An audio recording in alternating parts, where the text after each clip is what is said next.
Live. Okay.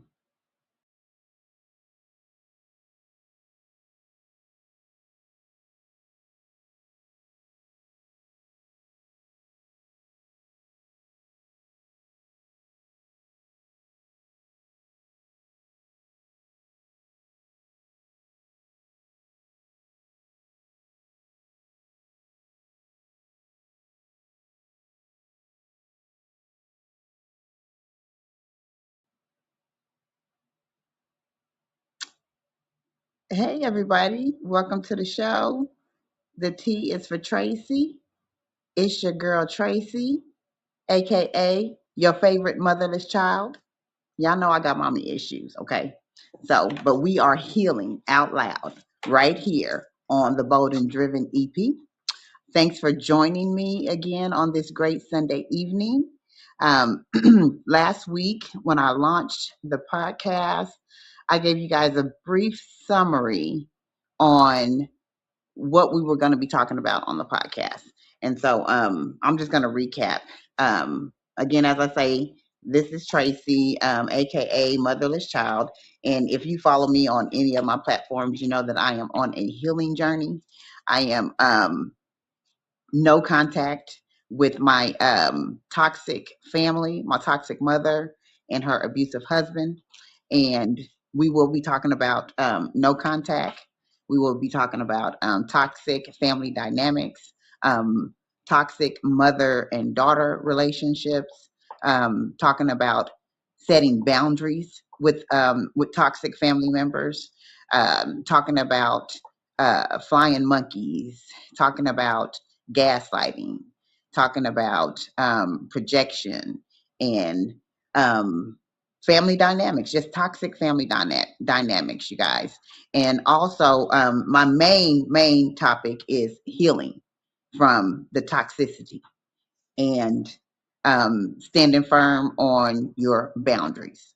So, I want to thank you guys for being patient with me with starting this podcast. I know I've been advertising it for quite some time now, and I'm super excited about it. Okay, I'm going to be sharing a story time today. Story time, and we will have story times often because as a abuse survivor, because I like to call myself a survivor, and I'm not a victim, but as a survivor, we've been silenced for so long. So you just have to get it out. Okay. A lot of people don't agree with how I am healing out loud, but it's okay. It's okay because healing to everybody looks different. Healing comes in all shapes, sizes, and colors, you know, meaning it's not my healing journey is not going to look like your healing journey. Okay. And vice versa. So this is what's healing me and giving me an opportunity to share my voice because a lot of people are still suffering in silence. So, if you will, I could be I am the voice of the voiceless for toxic uh, family dynamics, narcissistic personality disorders, um, let me see, financial abuse, um, emotional abuse, all of that. So, we are I'm just gonna get into the story time, you guys. Okay, so this story time is dedicated to my mother. Okay, when she told me that she was going to take me out of the wheel. Okay. um and first I'm gonna ask a question. Have you ever dealt with is there anyone that's looking at the podcast, have you ever dealt with a toxic family member? Have you ever, being, it doesn't have to necessarily be your mother, but a toxic aunt or a toxic sister or a toxic brother, hell, even a toxic dad, grandma, anybody that's toxic.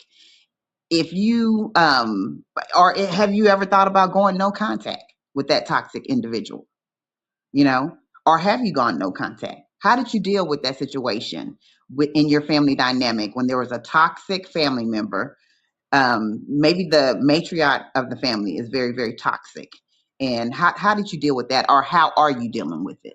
Okay, that's a question. If you've had, if you dealt with a toxic family member, put it in the comment section for me. I want to hear about your story. So, anyway, this story is dedicated to my mom. We're going to go back to 2011, you guys. I my family was getting prepared for a family reunion on the West Coast in California.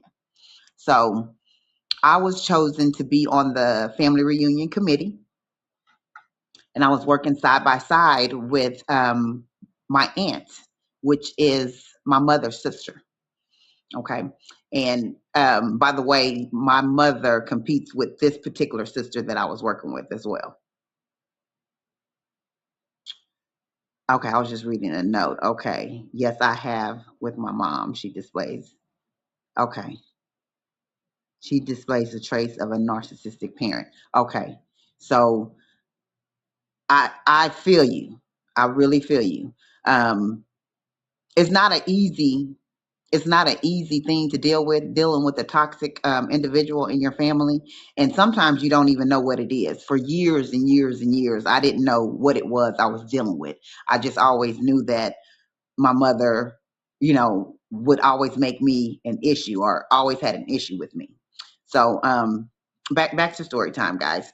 Back in 2011, we were preparing for a family trip to California. And when I say family trip, this is like my sisters, my brother, my parents, my children, our spouses. We were all going to the West Coast for a family reunion. And I was over the talent show portion of the family reunion.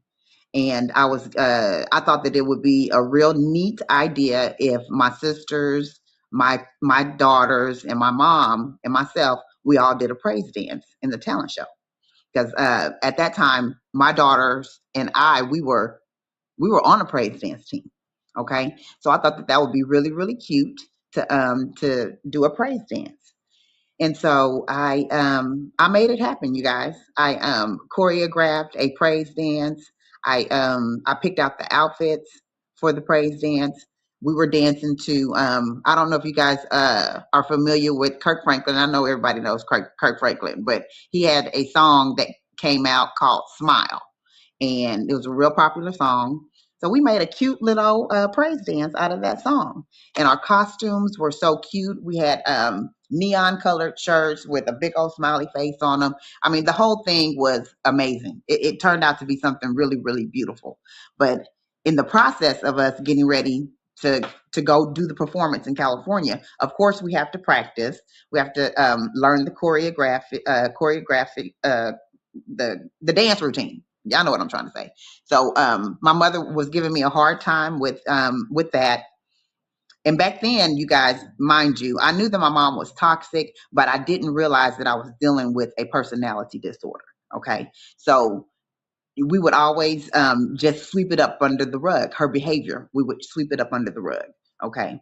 That's what we've been known to do. That's what we grew up doing. We grew up, making um, her emotions the priority. Okay. So we was like, you would always say, well, why is she doing that? And then we would always say, well, that's just how she is. That's your mama. That's how she is. That old cliche. Okay. So she gave me a hard time throughout that process, but we got it done. Okay. We got it done. So we get to California, and the night of the reunion, you know, we did our dance. We did our thing, you guys. It was a hit. When I'm telling you, the family loved the dance. Um, People were giving me all kind of compliments on the dance, on the outfit, on the song, just on the whole entire routine. My aunt, she was giving me compliments, telling everybody how professional I was, how organized I was, and how I'm good at planning events. So of course, if anybody's giving me a compliment, that's not going to sit well with my toxic mother, because unbeknownst to me, she's in competition with me. Okay. So she's competing with me. I'm not knowing what it is at that time. So, when we were done with the with the family reunion, my aunt even gave me she acknowledged me at the banquet, at the family banquet. You know how you have a family banquet and they acknowledge you and give you an award or whatever. So that was too much for my mother to take. So by the time we get back to Texas, we're done with the family reunion. We're back in Texas, and people are still calling my mom, telling her what a good job I did with the family reunion and with the talent show. So my mom, this toxic mother, starts a rumor that I stole from her. Okay, that I stole, you know, something out of her closet, something from up under her bed, and the accusations of a toxic person, of a person with a narcissistic personality disorder. If they make an accusation, it's usually a confession. Okay, so if they're telling people that you stole something, usually they're the thief. Okay, so just keep that in mind as well. So anyway, so she couldn't stand the fact that people were giving me compliments and praising me for such a good job that I did with the family reunion and being on that committee. So she starts a rumor, and that's to defame my character, to have people not look at me in such a in a high on in high regards. Okay, she wants to assassinate your character. Okay, because people are saying, oh, she did this great, that was amazing. So the narcissistic toxic mother, that's too much for her ego.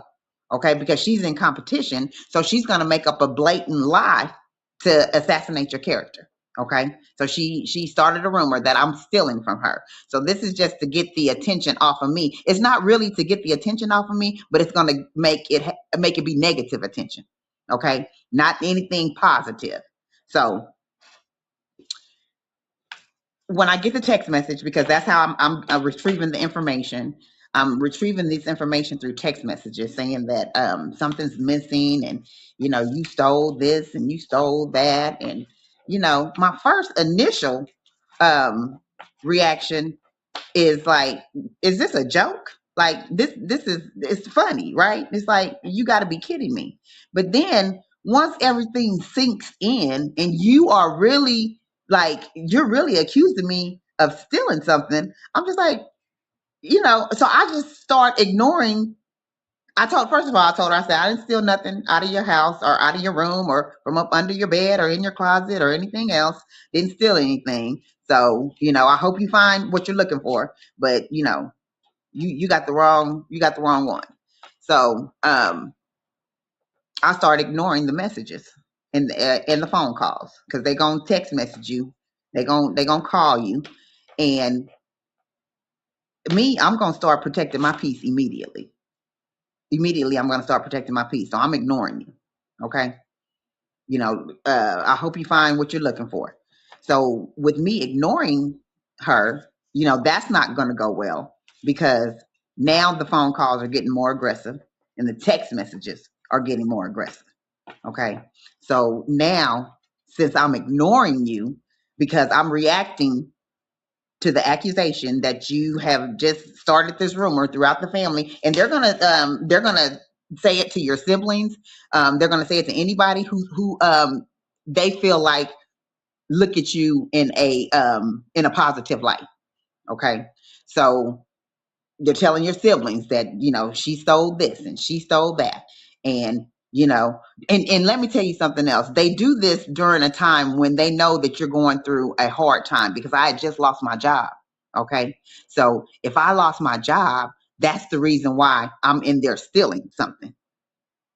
And so and that's not even my character. So my thing is, with the people that are listening to these stories from these toxic people, if you know me and you know that that's some BS, then I got an issue with you, because you sit up there entertaining the BS. Okay, so long story short, I'm still ignoring her and protecting my peace. Okay, and so since I'm ignoring you, Now they gonna take it up a notch. So now I'm gonna take you out the wheel, okay? Because I'm being disrespectful because I'm not responding to that bullshit that you're talking about. Now I'm being disrespectful. So now you're gonna take me out the wheel, okay? And how I feel about that? Take me out the wheel because I can't miss something I ain't never had, okay? But how would you deal with that situation? How would you deal with that situation? Okay. So if you go no contact or low contact, they're still trying to reach out to you. They want you to still come around, okay, and be the butt of their jokes because they done told everybody in the family, your siblings, that you done stole some change or some BS out of the closet or whatever, and everybody knows it. And that's more like a won't. Right, right. So I lost my train of thought. I need to stop looking at the comments, you guys. Listen. So they so I that's reactive abuse, you guys. Long story short, that's reactive abuse. That's what I mean when when you try to protect your peace and you're reacting to an accusation, and then they come and hit you with, "Oh, well, I'm gonna take you out the wheel. I'm gonna take you out the wheel." So that's reactive abuse. That's very, very toxic behavior, you guys. And what would you do? What would you guys do? Because what I've done is before I went no contact. Everybody knows that I'm no contact with my entire family, basically my toxic mother, her abusive husband, and my siblings. And the reason why you have to go no contact with that whole family dynamic is because it's a system.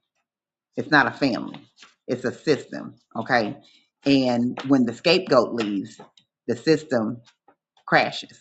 Okay, because they don't have anybody to blame anything on because the scapegoat has removed themselves from that toxic environment. Okay, so tell me, was I right in protecting my peace? Was I mean, I feel like if I'm not talking to you, that's being respectful, because if I do talk to you at that particular point, it's going to be a disrespectful conversation. Okay, so a lot of people think, like I said, this is not norm for people to go no contact with their family, and I get it. I get it, but people have been doing it since since the beginning of times. They just call it estranged family members. Have you guys ever had a family member that you knew about and you heard about them, but they didn't really too much come around the family that much, right? They didn't come around the family that much, and you was always like, well, you were always told, well, they don't like being around the family, or they think they're better than the family, or they're kind of strange, or they're kind of odd. The more I live and the older I get, I realize that those are the people that's protecting their peace. They done already seen that toxic behavior. Okay. And they chose peace over chaos. Okay. So that's me. That's me. I choose peace. And I'm gonna keep saying it. Peace is priceless. Okay. You can't put a price tag on it. It's not, there's no money amount that you can put on protecting your peace. Okay. So producer, there was a comment that popped up and I wanted to address it. If you can pop it back up. I'm talking to my producer in the background, you guys. I'm not here alone. I got some of my fearless leaders behind the scenes helping me out. So producer, if you can put that question back up or that comment back up.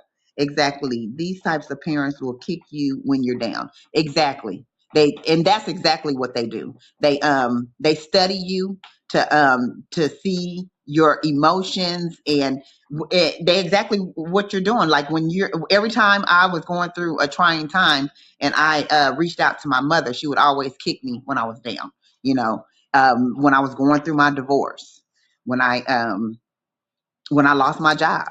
You know, anything that I'm having when I'm having a hard time, and you think that you can depend on your family and that's who you're leaning on, sometimes your family are the ones that, they say, you know, your closest enemy is always the one right close to you, right close to you.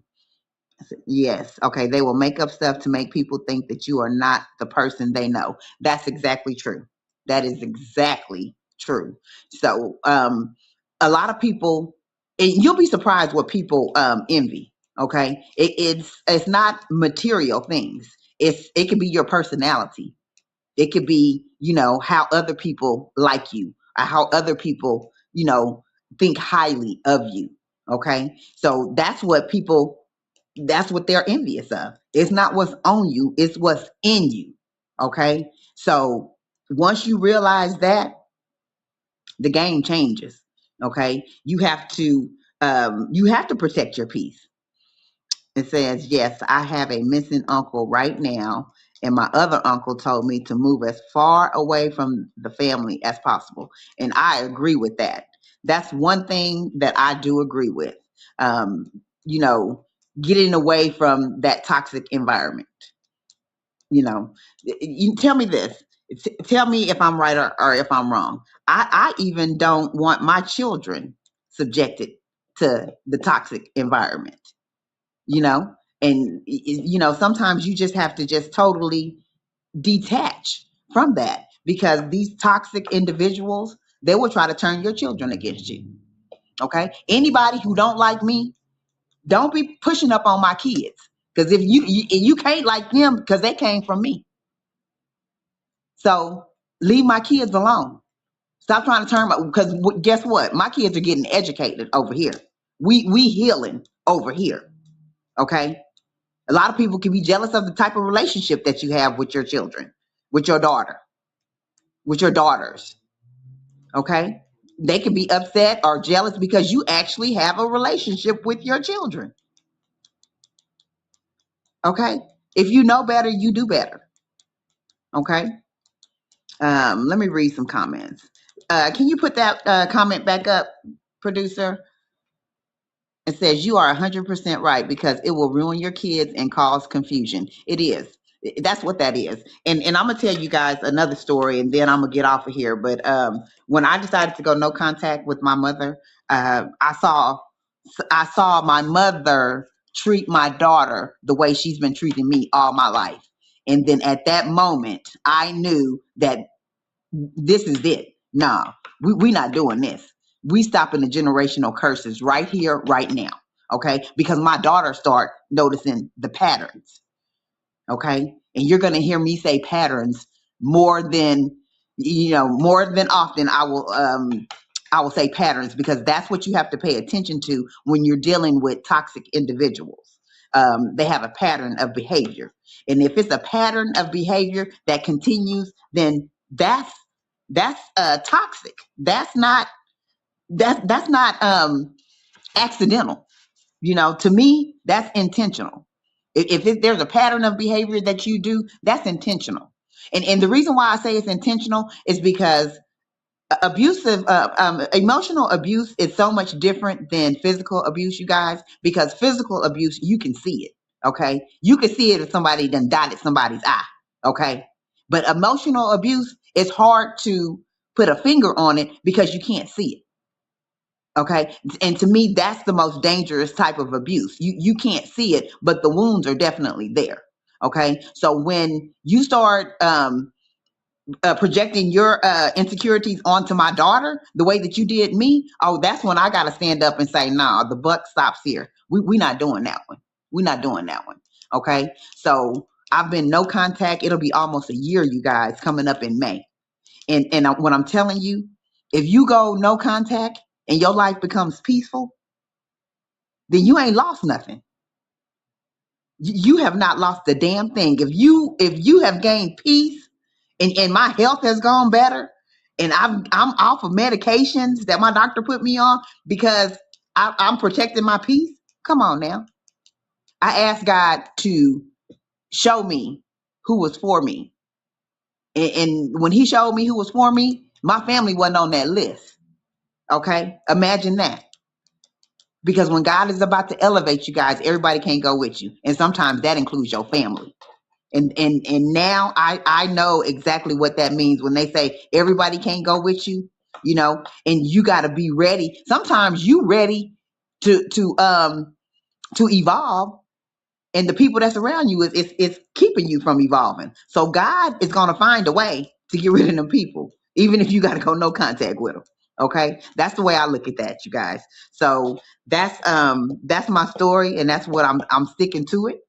And yeah, so be sure to check me out every Sunday at 7 o'clock Central Standard Time. We've got some more story times. We got some more healing to do. And in the meantime, you know, like, share this podcast, and we'll see you guys next week right here on the Tea Is For Tracy. Peace out, y'all.